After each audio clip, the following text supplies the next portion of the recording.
지난 5월 19일에 미국 뉴욕 맨하탄에서 사역을 하셨던 킴 켈러 목사님께서 하나님의 부르심을 받았습니다. 저도 그 소식을 듣고 참 마음이 아팠습니다. 목사님께서는 뉴욕 맨하탄에서 50명의 성도들과 함께 개척을 하였습니다. 그리고 2008년도에는 출석교인 5,000명이 되는 놀라운 부흥을 이루었습니다. 그뿐만 아니라 그분의 강연들과 책들은 전 세계의 목회자들에게 큰 감동과 도움을 지금까지 주었습니다. 그런데 이분이 2002년도에 갑상선 암에 걸렸어요. 몇 년을 고생하시다가 또 회복을 하셨는데, 그리고 2020년도에 췌장암이 걸리셨어요. 그리고 합병증으로 인하여서 올해 2023년도 5월 19일에 하나님의 부름을 받았습니다. 이분이 소천하기 전 이틀 전에 이렇게 유언 같은 말씀하셨습니다. 이제 예수님을 만날 준비가 되었습니다. 더 이상 기다릴 수 없습니다. 저를 온양으로 보내주소서 하고 그렇게 가족들에게 말을 하였던 것입니다. 그분은 한 73년 정도의 인생을 사셨지만 그분의 삶과 사역은 이 땅이 전부가 아니라 본향을 향하여 살아가는 나그네의 삶을 사셨습니다. 이 땅에서도 예수님과 동행을 하였지만, 함께 하였지만 영원한 본향에서 예수님과 함께 하기를 간절히 소망하면서 그의 마지막의 삶을 마무리하셨습니다. 우리는 지난주에 야곱의 곡을 통하여서 우리의 인생길이 나그네 길이라는 것을 우리는 살펴보았습니다. 사람마다 그 나그네 길이가 좀 차이가 있을 수가 있습니다. 좀 더 기냐, 좀 더 짧으냐, 그 차이가 있을 수 있지만 우리의 인생길은 나그네 길이라는 것에서 결코 차이가 없습니다. 하지만 이 나그네 길은 아무런 목적 없는 나그네 길이 아니라 하늘나라를 향하여 걸어가는 나그네 길이라는 것을 우리는 말씀을 통하여 확인하였습니다. 이런 나그네 길을 살았던 야곱이 자신의 인생을 향하여서 바로 앞에서 내 나이 130세였지만 험악한 세월을 살았나이다 라고 이야기합니다.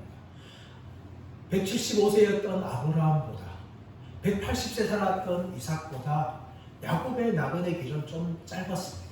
하지만 그 조상들보다 험악한 세월을 살았던 사람이 야곱이었습니다. 그렇게 130년을 살아왔는데 그 후로 야곱은 요셉과 함께 애굽 땅에서 17년을 더 살아갑니다. 그런데 이 17년의 삶은 험악한 세월이 아니라 행복한 삶이었어요. 죽은 줄 알았던 요셉으로부터 끝까지 죽을 때까지 사랑과 존경을 받으면서 그의 인생의 가장 행복한 시간이 바로 17년의 삶이었습니다. 그러나 이 17년의 삶도 영원한 것이 아니라 이제 자신이 하나님 곁에 가야 된다는 것을 그는 의식을 합니다. 점점 자신에게 죽음이 가까웠던 것을 그는 알게 되는 거죠. 그러면서 자신의 인생의 마지막을 어떻게 마치는가 하면 바로 자신의 후손들을 향하여서 요셉의 두 아들과 또 나머지 11아들을 향하여서 축복하는 이 야곱의 마지막 모습으로 자신의 인생을 마칩니다. 이렇게 야곱의 삶은 마지막까지 사명을 다하는데 그 사명은 바로 자손들을 향한 축복하는 것이었습니다. 우리의 인생도 마찬가지입니다. 우리의 인생의 마지막 순간이 다가올 때마다 우리는 어떻게 살아가야 되는가 하면 우리의 가족들과 내가 아는 사람들과 성도를 향하여서 축복하면서 우리는 살아가야 합니다. 그렇게 인생을 마치는 것이 정말 복된 인생이며 우리에게 주어진 마지막 사명인 줄 믿습니다. 어떤 사람들은 이렇게 마치지 않고 자신의 삶을 원망하고 불평하고 사람들을 저주하고 비난하면서 그렇게 인생을 마치는 사람들이 있습니다. 얼마나 불행한 줄 모릅니다. 우리 믿음의 성도라면 적어도 우리가 믿음의 성도라면 우리의 마지막 순간에 사람들을 향하여서 축복하는 그런 삶을 살아가시는 저와 여러분들 되시기를 예수님의 이름으로 축원합니다. 오늘 야곱은 그렇게 우리에게 믿음의 도전을 하고 있습니다. 1절 말씀 보시면 어떻게 시작합니까? 일 후에 어떤 사람이 요셉에게 말하기를 내 아버지가 병들었다 하므로 야곱이 병이 들었어요. 이제 자신의 죽을 때가 가까우니까 병이 든 거죠. 여러분 어떤 사람도 예외가 없습니다. 야곱이 병이 드는데 이 병이라는 것은 히브리 단어 홀라, 할라 이런 단어 사용되어졌는데 이 단어는 죽음을 맞이하는 그런 병이에요.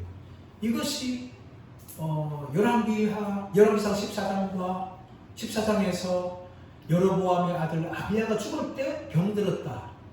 또 열왕기하 8장에서 수명 여인의 아들이 죽기 전에 병들었다 하는 그 표현과 똑같은 표현이에요. 그러므로 이 야곱이 병들었다는 것은 이제 자신의 죽음이 점점 가까워 오고 있다는 것을 직감하는 죽음이었습니다. 이런 죽음의 소식이 이제 그의 아들이었던 요셉에게 들려집니다. 사람이 전달한 거죠. 그래서 요셉이 혼자 급하게 오는 것이 아니라 자신의 두 아들을 야곱에게 2절 말씀 보시면 데려옵니다.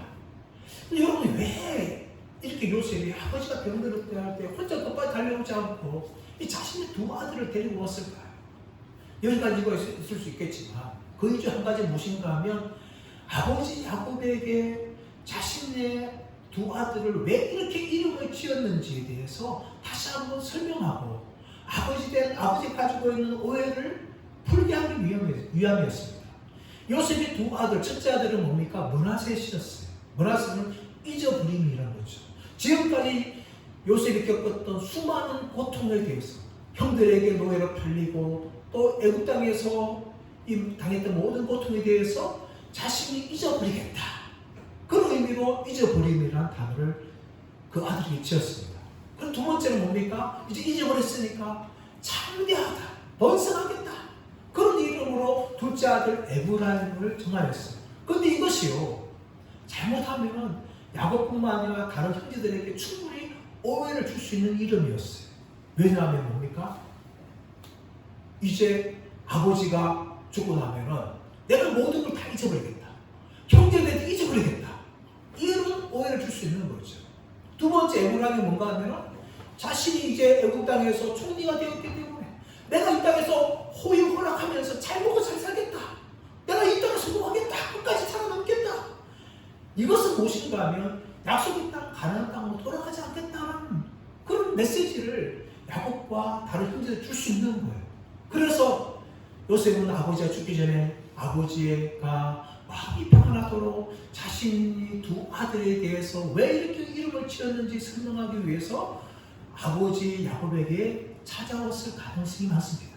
그런데 이런 요셉이 두 아들에 설명을 하기 전에 야곱이 다짜고 차는 것은 무엇인가 하면 요셉의 두 아들에 대해서 축복을 선언하는 내용이 나옵니다. 3절 이하 말씀 보시면 요셉에게 이르되 이전에 가나안 땅 루스에서 전능하신 하나님이 내게 나타나서 복을 주시며 내게 이르시되 내가 너로 생육하고 번성하게 하여 내게서 많은 백성이 나게 하고 내가 이 땅을 내 후손에게 주어 영원한 소유가 되게 하리라 하셨느니라. 이렇게 하나님께서 야곱에게 축복하신 내용을 말씀합니다.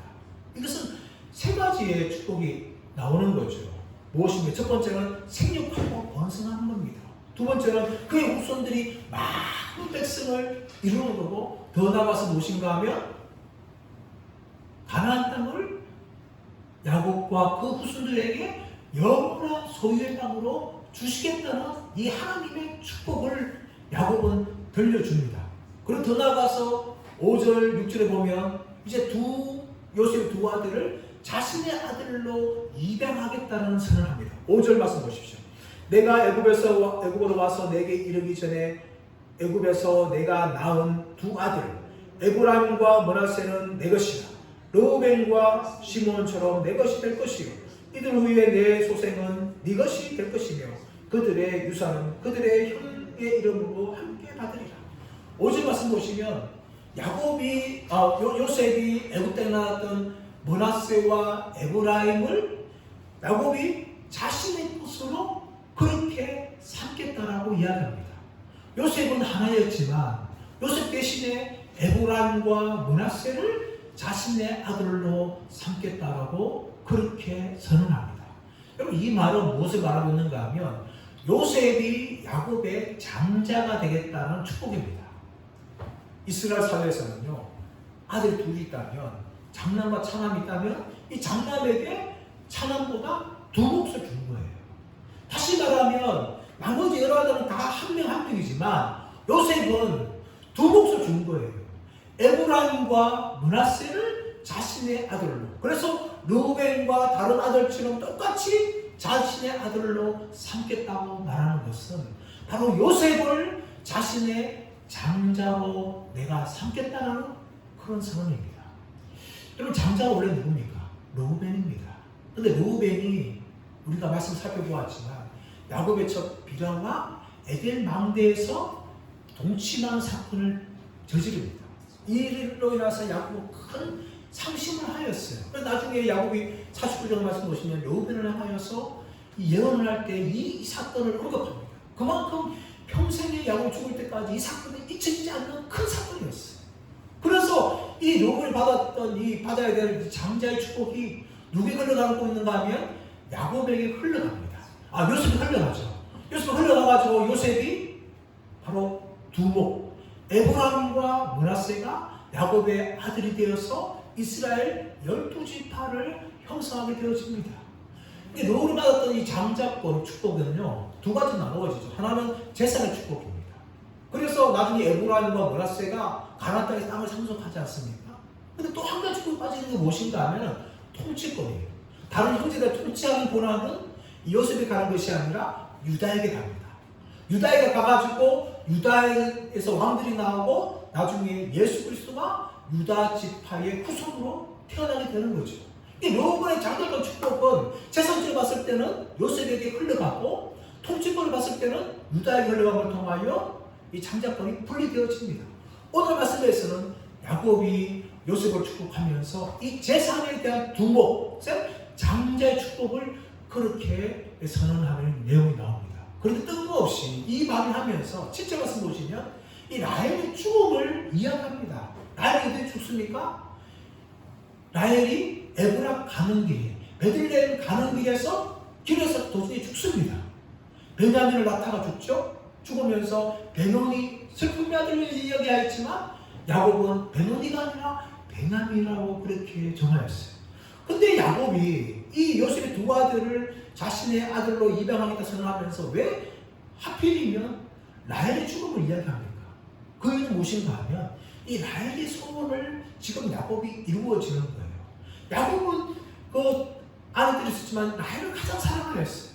그런데 문제는 뭔가 하면 이 라헬이 아들을 잘 못 낳는 거죠. 레아가 순봉 아들을 낳을 때도 라헬을 낳지 못하고 결국은 요셉을 낳지 않습니까? 그래서 요셉을 왜 요셉을 지었는가 하면 나에게 또 다른 아들 되어주길 원한다 라는 마음을 가지고 더함이라는 의미를 가지고 요셉을 이름을 지정했어요.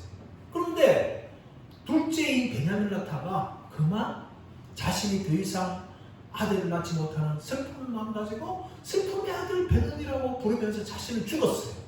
그래서 야곱이 어떻게 합니까? 이 라헬의 소원, 자신의 아들들이 야곱에게 더해지기 원하는 그 소원을 가졌던 이 라헬을 생각하면서 요셉의 두 아들을 자신의 아들로 입양을 통하여 이 라헬의 간절했던 소원, 자신에게 아들이 더하기를 원했던 그 소원을 지금 야곱이 이루어지고 있는 거예요. 그리고 그 내용이 8절 이하에서 이방 절차를 통하여 이제 에브라임과 므낫세를 자신의 아들로 삼는 내용이 나옵니다. 근데 8절 말씀 보시면 야곱이 요셉에게 무슨 말하고 있는가 하면 요셉의 두 아들을 향하여서 이 아들들이 누구냐? 라고 물은 거예요. 여러분 생각해 보십시오. 야곱은 이 두 아들이 누군지 사실 충분히 알고 있었어요. 17년 동안 같이 살았어요. 그렇다면 여러분 이 야곱이 요셉 데리고 왔던 두 아들이 므낫세와 에브라임이라는 것을 충분히 알았을 것입니다. 물론 이 야곱이 나이가 많아가지고 눈이 어두웠기 때문에 잘 볼 수 없다 하더라도 그래도 얼마든지 요셉의 두 아들이라는 것을 알 수가 있었을 거예요. 그렇다면 왜 지금 야곱이 요셉을 향하여 이 두 아들이 누구냐? 이 아들들이 누구냐? 라고 물었을까요? 그것은 무엇인가 하면 입양 절차에서 해야 될 공식적인 질문이라는 겁니다. 입양하기 전에 자신이 입양하는 사람들이 누군지를 마지막으로 확인하는 공식적인 절차였기 때문에 야곱이 요셉을 향하여 이 두 아들이 누구냐라고 그렇게 물은 거죠. 그 물음에 9절 말씀 보시면 요셉이 하나님이 내게 주신 아들들입니다 라고 이야기합니다. 이 말은 무슨 말입니까? 하나님이 나에게 선물로 주신 자식들입니다 라는 것입니다. 여러분 이 질문은요, 그 앞에서 에스가 야곱에게 너희와 함께한 사람들이 누구냐? 라고 물을 때 야곱이 하나님이 나에게 종에게 은혜를 주신 자식들이다 라고 말했던 것과 비슷합니다. 요셉도 마찬가지로 하나님이 므낫세와 에브라임을 자신에게 선물로 준 자식들입니다 라고 이야기합니다. 여러분 이것은 우리에게 무엇을 말하고 있는 겁니까? 우리에게 주어진 자식들이요 내 것이 아니라는 거죠. 시편 120편 7절 말씀 보시면 자식은 여호와의 주신 기업이요 라고 말씀해요. 하나님 주신 선물이고 하나님의 소유라는 겁니다. 우리는 그것을 인정해야 돼요. 그래서 우리가 말씀으로 기도로 자녀를 키워내는 이유가 무엇인가 하면 하나님의 소유고 하나님의 것이고 하나님의 선물이기 때문에 우리는 내 방식과 내 뜻대로 키우는 것이 아니라 하나님의 말씀으로 기도로 그 자식들을 키워야 돼요. 왜냐하면 자식들이 내 뜻대로 되는 것이 아닙니다. 내 말대로 되는 것이 아니에요. 낳을 때 아기들을 낳을 때마다 내 뜻대로 할 수 있을 것 같아요. 그러나 아이들이 점점 자라남을 통하여서 부모의 말을 듣지 않고 마침내 부모와 독립하죠. 그걸 보면서 우리는 자식이 내 자식이 아니구나, 내 뜻대로 할 수 없구나 라는 것을 우리가 알게 됩니다. 그러나 우리가 부모로 철이 일찍 들게 되어지면 자식들이 내 것이 아니라 하나님의 것인 줄 알고 우리가 부족하고 연약하고 낙심하고 절망할 때마다 말씀을 붙잡을 수밖에 없고 또 말씀을 가르칠 수밖에 없고 또 기도할 수밖에 없는 것입니다. 이것이 바로 연약한 우리들의 모습입니다. 이런 우리를 하여서 보라 자식은 여호와의 주신 기업이라고 그렇게 성경은 가르쳐 주고 있는 것입니다. 이때 여러분 이제 요셉이 두 아들을 축복받기 위해서 야곱에게 데려갑니다. 데려갈 때에 므낫세를 아버지 오른손 앞에 세우고 또 에브라임을 아버지의 왼손 앞에 세웁니다. 왜 그렇게 합니까? 므낫세가 장자이기 때문에 야곱의 오른손 축복을 받고 오른손으로 힘과 권세를 말하는 거기 때문에 에브라임은 동생이기 때문에 왼손으로 그렇게 축복하기를 요셉은 간절히 원하였습니다. 당연한 것 아닙니까? 그런데 지금 이런 요셉의 의도와 달리 야곱이 어떻게 합니까? 14절 말씀 가보시면 야곱이 오른손으로 에브라임의 머리에 얹고 축복하고 왼손으로 므낫세의 손을 얹어서 축복을 하는 거죠. 말이 되지 않는 겁니다. 분명히 므낫세가 형이라면 므낫세에게 오른손으로 얹어서 축복을 해야 되고 에브라임이 동생이면 왼손으로 축복을 해야 됩니다. 그것이 요셉이 알고 있는 축복의 방식이었어요. 그런데 야곱은 그렇게 하는 것이 아니라 오른손으로 팔을 얻어맞아서 오른손으로 에브라임의 손에 얹어 축복하고 왼손으로 므낫세의 손을 얹어서 그렇게 축복을 합니다. 그러면서 15절 16절 말씀 봐보시면 이 야곱의 축복의 내용이 나옵니다. 자, 15절 16절 말씀 보십시오. 그가 요셉을 위하여 축복하여 이르되 내 조부 아브라함과 아버지 이삭이 섬기던 하나님, 나를 출생으로부터 지금까지 나를 기르신 하나님, 나를 모든 환난에서 건지신 여호와의 사자께서 이 아이들에게 복을 주시며 이들로 내 이름과 내 조상 아브라함과 이삭의 이름으로 칭하게 하시오며 이들이 세상에서 번식되게 하시기를 원하나이다 라고 축복을 하는 겁니다. 여러분 야곱은 하나님의 이름을 축복하되 그 하나님이 나를 기르신 하나님이라고 이야기합니다. 이 기르시다는 단어가 돌보신다, 다시 말하면 목자가 양을 인도하고 돌보는 그 단어를 지금 사용하고 있는 거예요. 여러분 야곱은 바다나라에서 20년 가까이 목자 생활을 하였어요. 그렇기 때문에 이 양이 얼마나 목자를 돌보는지를 충분히 알고 있었어요. 그 야곱은 목자로서 양을 돌보고 지켜주고 인도했듯이 하나님께서 자신의 인생을 인도하여 주시고 돌보아 주셨다는 것을 고백을 합니다. 더 나아가서 나를 건지신 여호와의 천사라고 이야기하죠. 이 천사는 야곱이 위기를 당할 때마다 하나님이 보내신 하나님의 종이었습니다. 하나님이 이 천사를 통하여서 야곱을 도와준 거죠. 나를 건지신 여호와의 천사라고 이야기합니다. 이 건지시다는 단어가 가알이라는 단어예요. 이 단어는 우리가 룻기에서 마저 살펴보았듯이 친척이 빚을 지거나 또 노예가 되었을 때에 그 친척을 돈을 주고 빚을 탕감해주고 또 노예에서 되살아주는 그 능력 있는 친척을 이야기할 때 이 가알, 건진다라는 단어를 사용하는 겁니다. 하나님께서 야곱이 정말 어려울 때에 천사를 보내주셔서 야곱을 도와주시고 피할 길을 열어주셨던 것을 야곱을 경험했기 때문에 하나님이 지금까지 여호와의 천사를 통해서 나를 건져주었듯이 이 두 아들을 그렇게 축복하실 것이다 라고 이야기하는 겁니다.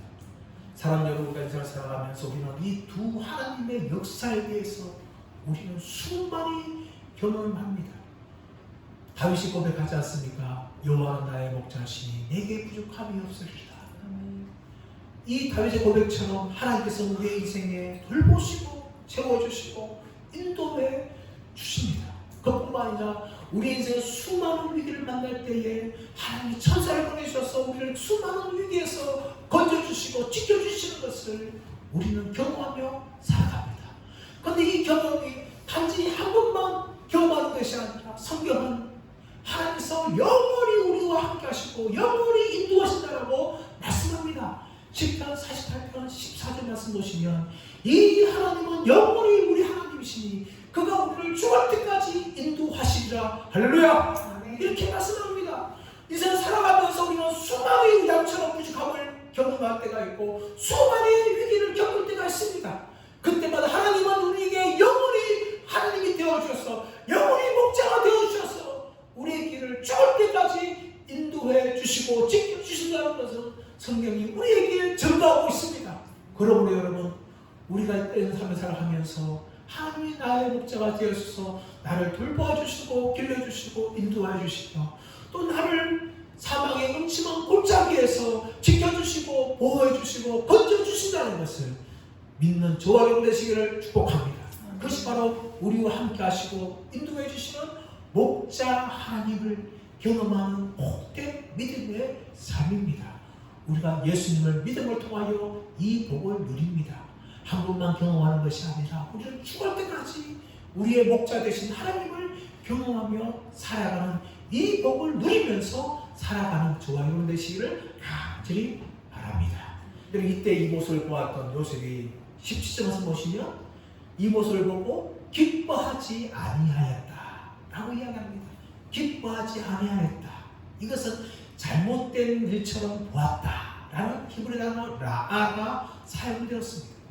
요셉의 생각에는요, 분명히 므낫세가 형이기 때문에 야곱의 오른손으로 축복하기 위해서 야곱의 오른손 앞에 두었고 에브라임이 동생이기 때문에 왼손으로 축복해야 되기 때문에 야곱의 왼손 앞에 두었어요. 그런데 야곱이 자신의 생각과 달리 팔을 어긋맞겨서 오른손으로 에브라임 축복하고 왼손으로 므낫세 축복을 보면서 요셉의 생각은 이거 뭔가 잘못된 거예요. 아버지가 왜 그렇게 하지? 하면서 아버지의 행동이 잘못된 것처럼 보여진 거예요. 그래서 아버지를 붙잡아가지고 오른손으로 므낫세를 축복하려고 그렇게 이야기하죠. 그러면서 아버지를 책망합니다. 여러분 이 요셉의 말은요 명령형이에요. 명령형. 마치 예수님께서 인자가 잡혀서 채찍당하고 십자가에 죽었다가 3일 만에 살아나야 된다는 것을 말할 때 베드로가 주여 그리 마옵소서 이 일이 주께 일어서는 안 됩니다 라고 예수님을 향하여 책망하였듯이 지금 요셉은 아버지 야곱을 향하여서 아버지 뭔가 잘못됐습니다. 팔을 다시 구겨야 됩니다. 그렇게 아버지를 향하여서 명령하며 강하게 말합니다. 그래서 19절 말씀 보시면 야곱이 이렇게 말하죠. 19절 말씀 보십시오. 그의 아버지가 허락하지 아니하며 이르되 나도 안다. 내 아들아 나도 안다. 지금 야곱이 무슨 말하고 있는 거예요? 요셉의 간절하고 명령함 같은 그런 책망에도 불구하고 요셉의 청을 들어주지 않습니다. 그러면서 나도 안다. 내 아들아 나도 안다. 그렇게 말합니다. 물론 므낫세도 축복받게 되지만 에브라임이 므낫세보다 더 큰 자가 되고 에브라임의 후손이 므낫세보다 더 큰 민족을 이룰 것이다. 그렇게 야곱이 축복을 하는 겁니다. 저는 그러므로 야곱이 팔을 어긋맡겨서 오른손으로 에브라임을 축복하고 왼손으로 므낫세를 축복하는 것은 야곱이 나이가 많이 들어서 판단력이 흐려진 것도 아니고 눈이 어두워서 잘 보지 못하기 때문도 아니었습니다. 이것은 무엇을 말합니까? 바로 야곱이 하나님 뜻이 무엇인지를 분별하고 그 뜻을 이루기 위해서 한 행동이라는 것을 우리가 알 수 있습니다. 여기에 대해서 히브리서 11장 21절 말씀 보시면 믿음으로 야곱이 죽기 전에 요셉의 두 아들을 축복하였으며 라고 이야기하는 거죠. 히브리서 기자는 이런 행동이 노인의 실수한 행동이 아니라 잘못된 행동이 아니라 믿음의 행동이었다는 것을 지금 이야기하고 있는 겁니다. 그렇다면 무엇을 향하여 믿음의 행동이라고 말합니까? 바로 지금 마지막 순간에도 하나님께서 에브라임을 더 큰 자로 만들고 더 거대한 민족으로 만들기 원하신다는 것을 알았던 야곱의 행동이 바로 믿음의 행동입니다. 야곱의 통찰력이고 분별력이 있다는 것입니다. 단지 나이가 많은 것 때문에 한 것이 아니라 한 뜻이 무엇인지를 아는 영적인 분별력, 영적인 통찰력 가지고 야곱이 그렇게 축복을 해야 했다는 것입니다. 사랑 여러분, 우리가 나이가 많이 들고 믿음의 연수가 깊어질수록 우리는 무엇을 가져야 되는가 하면 하나님 뜻이 무엇인지를 분별하는 영적 분별력과 영적 통찰력을 우리는 가져야 되는 것입니다. 단지 오랫동안 예수 믿고 오랫동안 신앙생활을 하는 것을 만족하는 것이 아니라 나를 향하여서 나의 가족을 향하여서 이 나라 민족을 향하여서 하나님 뜻이 무엇인지를 우리는 분별할 수 있어야 되고 또 그 뜻을 이루는 삶을 살아가야 합니다. 근데 여러분 이 하나님 뜻을 아는 것은요 사실 우리 인간은 불가능합니다.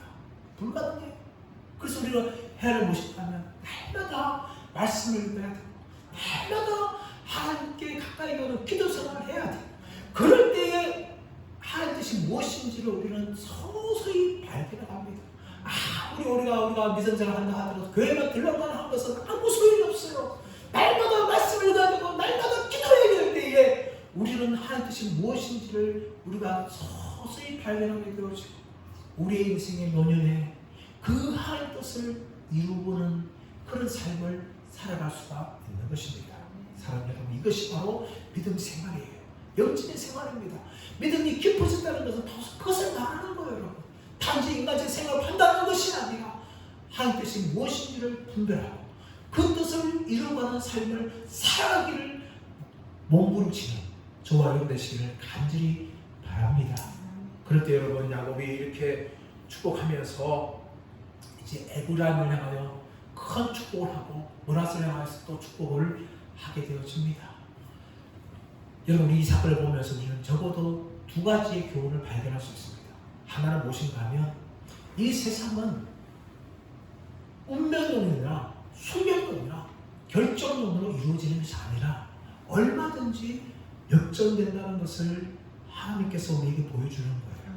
우리는 여러분 잘못하면 신앙생활을 하나님 모든 걸 다 계획했다 하면서 이렇게 될 수밖에 없다. 숙명론이나 결정론을 생각할 수 있어요. 지금 요셉을 보십시오. 요셉이 장자의 므낫세가 당연히 오른손을 축복받아야 되고 차라리 에브라임이 왼손 축복받아야 되는 그 당시에 관례였어요. 그런데 당연히 야곱이 그런 축복하면 당연하다 해서 므낫세를 야곱의 오른손 앞에 두고 차라리 에브라임을 왼손 앞에 두었어요. 그런데 야곱은 그렇게 하지 않았습니다. 팔을 어긋맡아서 오른손으로 에브라임 축복하고 왼손으로 므낫세를 축복한 것이죠. 그걸 통하여 에브라임과 므낫세의 축복이 완전히 바뀌고 말았어요. 므낫세는 당연히 장자이기 때문에 오른손 축복 받아서 장자권을 받아야 돼요. 에브라임의 동생이기 때문에 왼손 축복 받아야 되지만 하나님은 하지 않았습니다. 오히려 에브라임을 높이고 므낫세를 낮추었어요. 이것을 경험한 사람은 누굽니까? 바로 야곱이었어요. 야곱이 둘째 아들 아니었습니까? 에스가 장자로서 장자 축복을 받아야 되는데 하나님은 에서를 축복하지 않고 야곱을 축복함을 통하여 야곱을 통하여 장자권을 허락해 주십니다. 여러분 야곱만 그렇습니까? 아닙니다. 여러분 요셉도 마찬가지죠. 요셉도 11번째 아들이었는데 이 장자의 축복이 요셉에게 흘러갑니다. 다윗도 마찬가지였어요. 다윗도 8번째 아들이었습니다. 맨 막내이기 때문에 사람들도 받지 못하였고 사무엘을 축복할 때 그것을 오지 못하였습니다. 하나님께서 사무엘을 통하여서 다윗을 부르시고 다윗을 축복함을 통하여서 모든 아들들보다 더 높은 왕의 자리에 그렇게 세워주셨습니다. 여러분 이것이 하나님의 역사입니다. 하나님은요 우리가 어떤 절망의 상황에 가진다 할지라도 우리의 생각으로 아무리 안 생각할지라도 얼마든지 모든 상황을 역전시키는 분인 줄 믿습니다. 그것이 하나님의 섭리하는 일하심이에요. 여러분 모두 다 결정된 것이 아닙니다. 상황은 우리가 안 된 것을 바라보고 천년이 안 된 것을 바라간다 할지라도 끝난 것이 아니었어요. 끝날 때가 끝나는 것인데 하나님 모든 것을 다 바꾸고 역전시키시는 하나님이십니다. 그러므로 우리 인생 가운데 정말 하나님이 함께 하시는 것을 우리가 경험하게 되는 거죠. 두 번째는 무엇입니까? 이렇게 축복받는 것은 전적인 하나님의 은혜라는 겁니다. 우리가 무엇을 행하기 때문에 우리가 공로이기 때문에 내가 그것을 받을 만한 자격이기 때문에 축복받는 것이 아니에요. 여러분. 하나님께서 에브라임을 축복하는 것은 하나님의 전적인 은혜였습니다. 야곱도 마찬가지 아닙니까? 야곱이 언제 축복받았습니까? 뱃속에 있을 때에 그때부터 축복받았어요. 여러분 뱃속에 있는 태아가 하나님께 축복받을 수 있는 일을 해가지는 것이 무엇이 있겠습니까? 아무것도 없어요.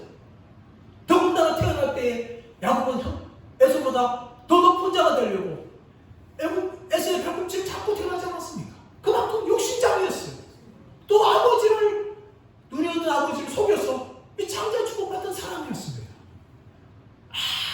아무런 하나님의 복을 받을 만한 일을 하지 않은 야곱을 하나님이 선택하신 것은 전적인 하나님의 은혜였습니다. 요셉도 마찬가지 아닙니까? 요셉이 11번째 아들로 하나님의 축복받아서 장자가 될 사람은 결코 아니었습니다. 또 그 어르신을 보게 되었으면 아버지에게 형들의 잘못을 고자질했던 그런 사람이었고 또 자신이 꾼 꿈을 함부로 형들에게 자랑했던 그런 교만한 사람이었어요. 그러나 하나님께서는 요셉 높이시고 요셉을 애굽의 총리로 사용하시고 이스라엘 백성들을 가나안 땅에서 거대한 민족으로 이루게 하는 통로로 사용하신 거예요. 그 모든 것은 요셉이 무엇인가 잘났고 축복받을 만한 사람이기 때문에 아니죠. 하나님께서 전적으로 요셉을 축복한 것이었습니다. 다윗도 보십시오 여러분. 다윗은 맨 막내였어요. 맨 막내는 아무런 인정받지 못한 사람이었어요. 근데 불구하고 하나님께서는 맨 막내였던 다윗을 부르셔서 사무엘을 통하여 기름을 부어주신 것이죠. 야곱이 복을 받은 것, 또한 요셉이 복을 받은 것, 다윗이 복을 받은 것, 그리고 이 에브라임이 복을 받은 것, 이 모든 것은 다 전적인 하나님의 은혜입니다. 마찬가지로 우리가 하나님의 구원을 받은 것 다 전적인 하나님의 은혜입니다. 우리에게 구원받을 만한 것이 있기 때문에 우리가 앞으로 정말 할 인간이기 때문에 그렇게 구원한 것이 아니에요. 우리는 앞으로 사실 소망이 없어요. 우리는 앞으로 계속 죄를 지을 겁니다. 평생 죽을 때까지 죄를 지으며 살아갈 거예요. 그것이 우리의 모습이에요. 아무리 대치한 사람이 없어요. 여러분. 예수 믿고 구원받다 해서 죄로서 받다 해서 평생 동안 죄지지 않고 있는 사람이 아무도 없어요. 여러분. 저희 모두가 다 죄를 지으며 살아갑니다. 이런 인간의 우리들을 구원하여서 하나님의 자녀로 삼아주시고 백성 삼아주신 것은 전적인 하나님의 은혜입니다. 이런 우리를 향하여서 정말 독생자 예수 그리스도를 십자가에 못 박아서 우리를 구원하여 주신 것은 전적인 하나님의 은혜입니다. 그 은혜가 아닌 것으로 설명할 수가 없는 거예요. 이 하나님의 은혜에서 로마서 9장 11절 말씀 보시면 사도 바울은 정말 수많은 특권을 가졌던 이스라엘 대신에 교회를 새 이스라엘로 사용해 설명하면서 이 새 이스라엘 같은 교회가 마음을 겸손하지 않고 교만을 행할 때에 원가지를 버리신 하나님께서 버릴 수 있다는 그런 경고를 하십니다. 그리고 끝까지 우리에게 주어진 은혜, 구원이 하나님의 놀라운 은혜인 줄 믿고 고백하면서 평생 그렇게 살아가야 합니다. 그리고 철저하게 자기를 부인해야 돼요. 나 자신을 자랑할 것이 아니라, 나의 신앙생활 열심히 자랑할 것이 아니라, 나의 헌금생활 자랑할 것이 아니라, 나는 무익하지만 전적인 하나님의 은혜입니다 라고 고백하고 살아가야 돼요. 그 사무하는 것이 아니라 우리는 평생 해야 합니다. 조금만 열심히 가지고 조금만 신앙생활 잘하면 내가 뭐 대단한 거 해놓은 것처럼, 나에게 내가 조금만 직분이 있으면 뭐가 대단해서 나의 직분 준 것처럼 우리가 교만하면 넘어질 때가 얼마나 많습니까? 그러므로 우리는 선줄로 생각한 자는 넘어질까 조심하라, 주의하라는 이 고린도전서 말씀을 기억하면서 우리는 평생 엎드려야 돼요. 날마다 자기를 쳐서 복종시켜야 되며, 자기를 부인해야 되며, 십자가를 붙들어야 되며, 하나님의 은혜만을 자랑하며 살아가야 합니다. 그렇지 않으면요, 하나님 우리를 심판하십니다. 우리를 치셔요. 그 심판은 하나님의 징계입니다. 그러므로 우리 끝까지 우리에게 주어진 은혜, 우리에게 주어진 복들이 다 내가 잘나서 받은 것이 아니라 전적인 하나님의 은혜라는 것을 고백하면서 그렇게 살아가야 될 줄 믿습니다. 이제 말씀에 결론을 냈습니다. 우리의 인생의 마지막 순간까지 우리는 사람들을 하여 원망하고 비판하며 비난하며 그렇게 살지 않기를 원합니다. 야곱처럼 축복하면서 그렇게 우리의 인생을 마무리하는 그런 사람들 되기를 간절히 바랍니다. 그리고 우리의 인생을 향한 모든 것들이 다 하나님의 섭리였음을 감사하면서 또 하나님 뜻을 이루기 위해서 날마다 깨어있습니다. 또 날마다 기도하면서 말씀을 읽으면서 하나님과 동행하면서 우리에게 주어진 마지막까지 그 하나님의 뜻을 이루기 힘쓰시는 저와 여러분들 되시기를 예수의 이름으로 축원합니다.